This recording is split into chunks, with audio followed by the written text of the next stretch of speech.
Now Iblis is a creation of God.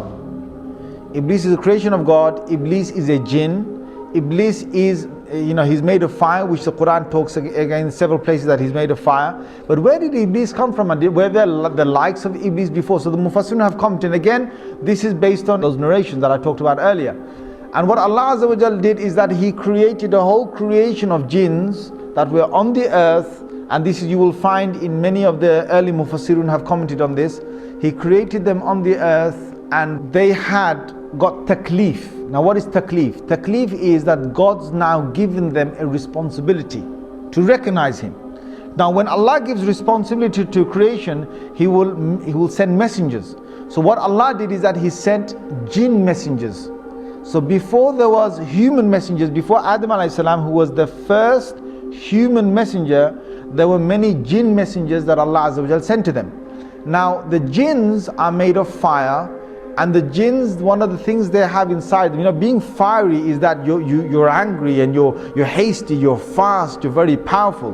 Now the sifat and the qualities that the jinns have between them is that they are in fights and they are in quabbles and they are in superiority and who can prove who's greater. This is one of the nature of the jinns, and they're always in the spirit of challenge.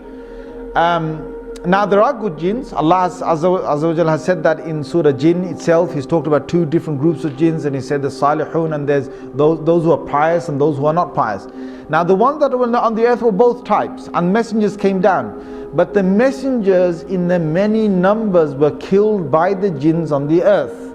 And there was great corruption that prevailed on the earth. There was great corruption that prevailed on the earth.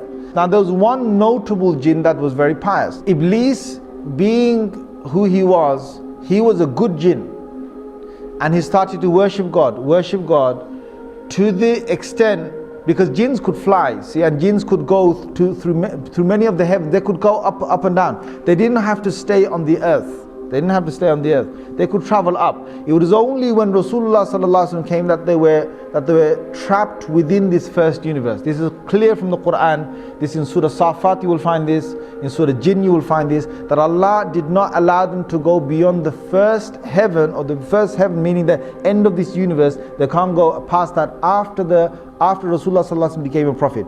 But before that they could go above that. So what happened is that on these travels, Iblis proved himself that he was so close to God. And Allah Azza wa Jal then allowed him to get closer and closer, to higher and higher basically. And they say in some of these narrations that there was no space in the heavens was left, like no large space was left in the heaven, but Iblis had gone there and he had worshipped God. So he was a very, very, very close, you could say jinn, servant jinn, however you want to put it, to God. Until then, Allah Azza wa Jal allowed him to come in the company of the malaika, of the angels. And he got the chance to be in the company of the malaika. Allah decided that He's going to send the angels down to the earth and to banish the mutamarrideen, or those jinns that had causes a lot of corruption on the earth. So this group was going to come down and they're going to kill many of these jinns that were just out of control. Iblis volunteered that if he can come with the angels to kill these corrupted jinns on the earth, and Allah Azza wa Jal gave him permission. So he came and they killed a lot of these jinns. They left only a few on the earth, and from these few again the progeny of the jinns would start. Now Iblis returns back. Now many, maybe hundreds of years, I don't know, whatever is going by, because jinns have very long lives. They don't have short lives like the human beings that, we only have 60, 70, 100 years. They have hundreds of years. Perhaps they could have a few thousands of years of living. Now you've got Iblis that has gone down there, that has banished these jinns, most of them who are corrupted on the earth, and is returned back with the angels. Now he was with the angels, but Allah makes it very clear that he was not from the malaika, he was from the jinn. Now why Allah makes that clear is because we understand that no malak or no angel can ever disobey Allah Azza wa Jal. Allah's made it in their nature not to disobey Allah, but a jinn can. So the biblical sources, they've now faltered again. they call it a fallen angel. So what they say is that if an angel decides to go against the will of God or the command of God, then that angel, Allah drops him from the rank of the angels and now he becomes a fallen angel. That's the biblical sort of side, or what some of them believe. The Muslims don't believe that. No angel can ever disobey Allah Azza wa Jal. So that's where we find that Iblis was able to disobey Allah, because he wasn't from the Malaika. Now there's one thing here. Why is it that Iblis is now going to disobey God? Now you've got to understand the whole thing behind the creation of Adam alayhi salam.